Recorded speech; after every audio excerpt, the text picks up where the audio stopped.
So a bias of mine about free will is just that I really, and I've said this before, and you can now pick apart my biases. I think that's a fair way to converse. I'm happy to tell you when I have biases.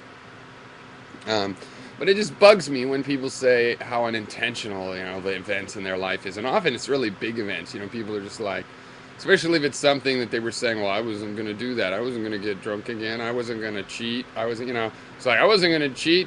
I was just at a party and got totally drunk alone, and then we was in a group of people, and then I thought I'd talk alone with the person. Then we decided, hey, let's go watch the Tonight Show, and we said, oh, it's hot. Let's take our clothes off and watch it on the bed, and then the next thing I know, I'm making love to this person. Oh, so sorry. Couldn't have seen it coming.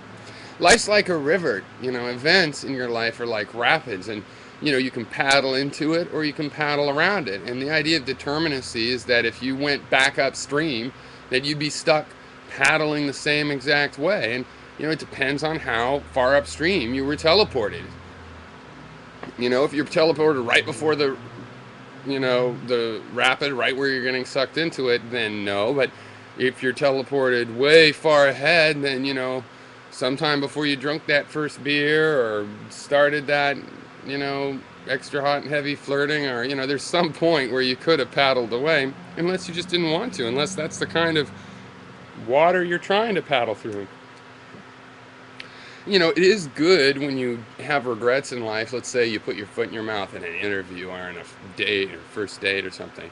Maybe something your friend would realize, hey, you just put your foot in your mouth. That's not what you meant.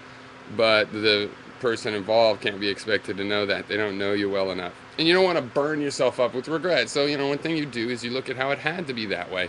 And often it did, based on your personality, based on what the other person said, maybe, based on some idea of fate where it's like, well, I don't know, but it did happen, so I'll accept it. I think that's healthy. We should do that. That's how we go forward with our life, because we can't teleport upstream. But the reality is things can go multiple ways. And you can figure out why it was just as well that things went the way they went. And one reason to believe that is because you've learned something from it. So maybe, you could have a similar test in the future where the costs are even bigger. So, you can and should, sort of justify your experiences to yourself in such a way that you can get through them. But no, they didn't have to happen that way. They didn't.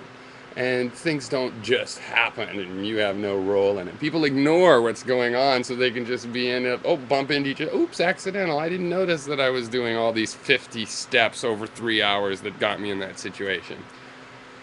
And so there you have it.